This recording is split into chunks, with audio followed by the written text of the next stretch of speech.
Good morning, I'm Storm Track 15 meteorologist Adam Olivier here with an update on Tropical Storm Francine. As of the latest advisory that came down at 10 o'clock, it still is a tropical storm with winds of 65 miles an hour, but the pressure has dropped to 988 millibars. So we are seeing this beginning to strengthen, and that movement out of the north-northeast at 8 miles an hour. Francine is starting to get a little more organized. This swirl here is the actual storm.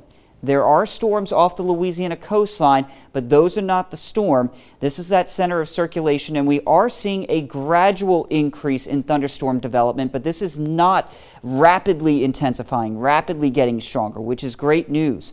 More great news for us here in Acadiana. The path has shifted to the east, and if you've been joining me on the morning show, I was talking about how modeling has been showing that eastward shift.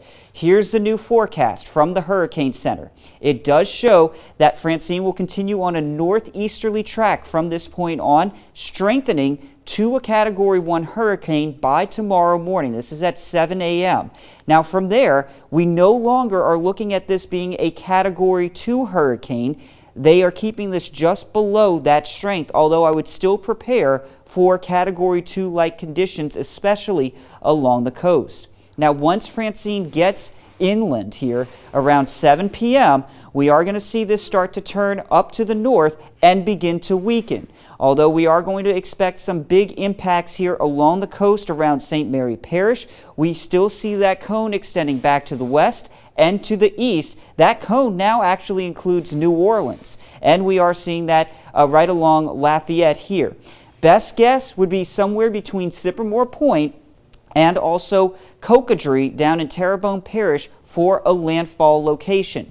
The farther east this goes, the fewer impacts we see. The farther west this goes, the more impacts we would see here in Acadiana. Our modeling shows that for the rest of today through 3 p.m., I'm tracking those showers and storms building on up. They become more widespread into the evening hours, but then settle down towards 10 p.m. As we get into tomorrow morning, here's the storm. It's actually trended a little more south on this model. So as it comes up here, and you can see that center of circulation, look where it heads to now. This model brings a weakening system to southern Terrebonne Parish, and then the circulation directly over New Orleans tomorrow at 7 p.m. We still would get some pretty significant impacts here as it makes that approach from the south and from the west, but the worst of the weather could be over into the river parishes and then the city of New Orleans. For now, though, we still have a storm surge warning for up to 10 feet of storm surge along the coast. That includes Vermilion, Iberia, and St. Mary parishes. I think with this new eastward shift, these values are going to continue to go down here to around 3 to 4 feet of water rise along coastal Vermilion Parish. And that is just because of the surge, the water rise out ahead of the system. As soon as it passes you, winds are going to be coming out of the north, pushing that water away from the coast into Vermilion Bay. The Vermilion River likely seeing 3 to 4 feet of rise. Also, same deal in Erath and Delcombe.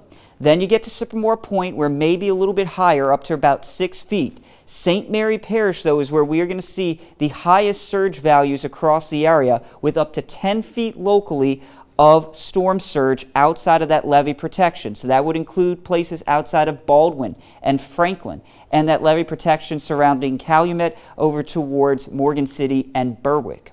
Hurricane warnings are in place that do include Lafayette and St. Martin parishes, as well as Vermilion, Iberia, and St. Mary for those wind gusts above 74 miles an hour.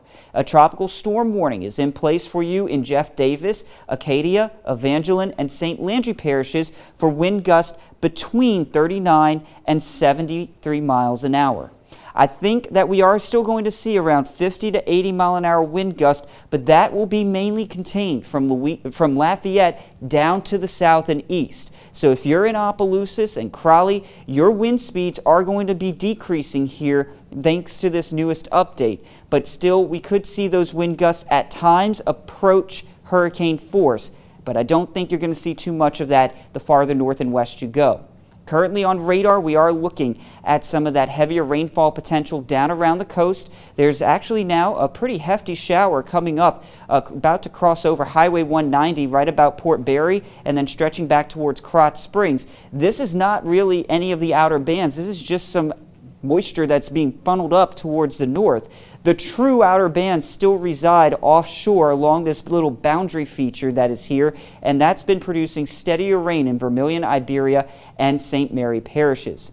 Rainfall-wise, well, with the newest update, you can see the lower rain chances or the lower rain totals the farther west you go. Still, Morgan City is going to be the area that we see the highest rainfall totals for our area, and a flood watch is in effect until further notice. So again, we could see places that get 5 to 10 inches of more of rainfall. Winds at times, especially south of I-10, 74 miles per hour or higher in those gusts, and that storm surge along the coast, 6 feet or more in certain spots. Make sure you stay tuned to News 15. Download that News 15 weather app so you can get the latest information on Francine. And we're going to have another update coming up at the top of the hour, 11 o'clock. You can tune in then or again at noon. We'll be tracking the latest on Francine there. For now, though, we will send you back to programming. I'm Storm Track 15 meteorologist Adam Olivier.